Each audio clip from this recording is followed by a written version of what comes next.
आपने Adam grant का नाम जरूर सुना होगा। 2013 में उनकी एक बुक पब्लिश हुई, गिव एंड टेक, एक वर्ल्ड वाइड बेस्ट सेलर रही। उसके बाद उनकी और बहुत बुक्स आई। आज मैं आपसे उनके बारे में कुछ ऐसी चीज शेयर करने वाला हूं जो आपको नहीं पता होगी। एडम ग्रांट ने प्रोडक्टिविटी को लेकर कुछ नए बेंचमार्क्स, कुछ नए कीर्तिमान सेट किए।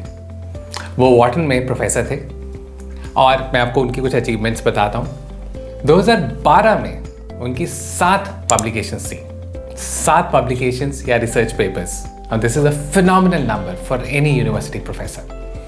2013 में 5 पब्लिकेशंस, आप कहेंगे 7 से कम हुई, लेकिन भूलना नहीं चाहिए 2013 में उनकी बुक भी पब्लिश हुई थी, give and take. So 5 publications plus एक किताब। एंड 2014 ही सेट अ न्यू रिकॉर्ड, एक नया कीर्तिमान उन्होंने स्थापित किया। वो वॉटन में यंगेस्ट फुल प्रोफेसर बने। 33 साल की उम्र में, एट द एज ऑफ 33 ही became the youngest full professor at Wharton. और 2014 में जब वो फुल प्रोफेसर बने, तब तक उनकी 60 पब्लिकेशंस, मतलब उस समय तक 60 पब्लिकेशंस उनकी आ चुकी थी। 33 साल की उम्र तक 60 पब्लिकेशंस। अब ये सब कुछ वो कैसे कर पाए? अच्छा, ऐसा नहीं था वो सिर्फ रिसर्च में थे या सिर्फ अपनी बुक्स लिखते थे, वो पढ़ाते भी थे वॉटन में। तो ये सब कुछ कैसे कर पाए? अपने पीयर्स से इतना ज़्यादा कैसे काम कर पाए? तो उन्होंने प्रोडक्टिविटी को लेकर बहुत एक साइंटिफिक तरह से उसको अप्रोच किया। अब उन्होंने अपने काम को 2 तरह से बैच किया। I would say use a batching process twice. पहले उनकी मैक्रो लेवल पर बात करते हैं। मैक्रो लेवल पर जैसे वहाँ पर सपोज मान लीजिए 2 या 3 जो भी सेमेस्टर्स या ट्राइमेस्टर्स रहते हैं, तो उन्होंने सारी अपनी वो टीचिंग एक पर्टिकुलर सेमेस्टर में करते थे। उस सेमेस्टर में स्टूडेंट्स को अवेलेबल रहते थे, क्लासेस लेते थे, जो भी स्टूडेंट्स साथ इंटरेक्शन होती थी, सब कुछ वो करते थे। और बाकी टाइम जो बाकी सेमेस्टर था, उस सेमेस्टर में अपना सारा टाइम वो अपनी रिसर्च में डिवोट करते थे।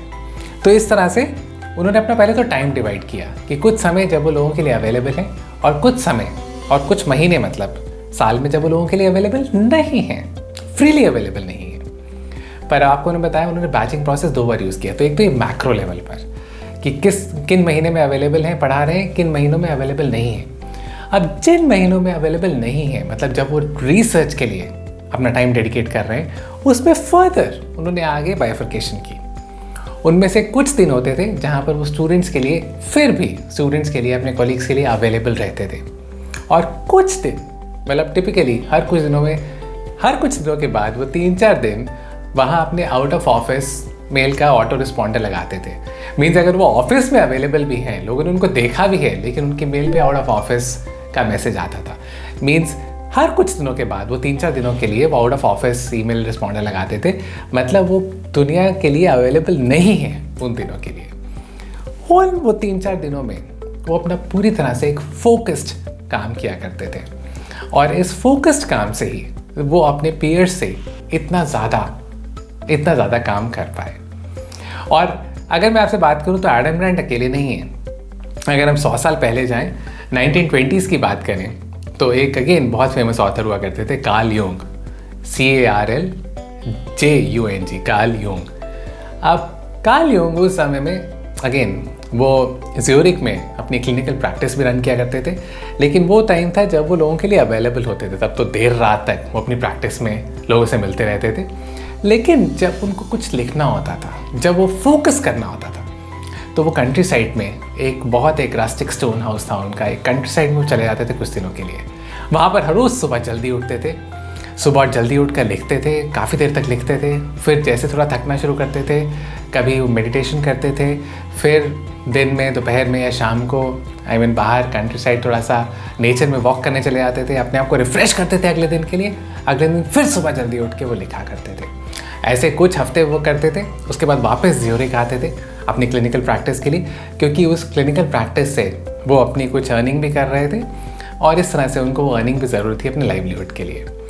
तो अगर हम ये दोनों लोगों का, मैं आपसे जो एग्जाम्पल शेयर किया, चाहे वो एडम ग्रांट या कार्ल यूंग, अब ये दोनों लोगों ने हमें बताया कि हम उतने ही घंटे काम करके सोशल रहकर, मीन्स इन लोगों ने ऐसा नहीं कि संन्यास ले लिया, लोगों से कट ऑफ कर दिया, बस एक कहीं ज़िंदगी में कहीं पे भी एक, मतलब दुनिया में किसी भी एक कोने में जाकर बैठ गए और लोगों से कट ऑफ होकर बस वहाँ पर अपना रिसर्च कर रहे हैं और कुछ लिख रहे हैं, ऐसा नहीं किया।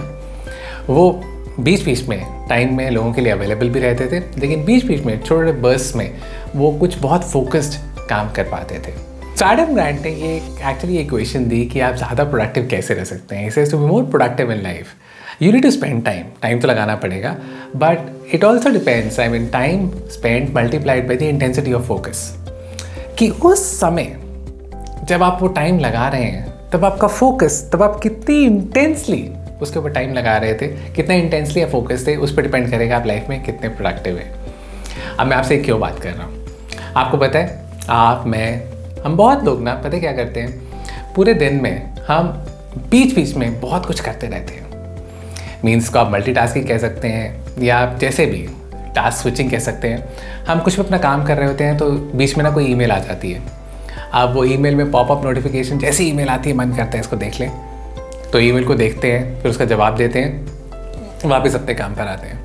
बट आपको पता है इसमें ना एक ये कॉन्सेप्ट है जिसको हम बोलते हैं अटेंशन रेसिड्यू। जैसे ही आप उस ईमेल पे गए, उस ईमेल का जवाब देकर जैसे ही वापस आए, वापस आते ही आप एकदम अपने काम में दोबारा से फोकस नहीं कर पाते।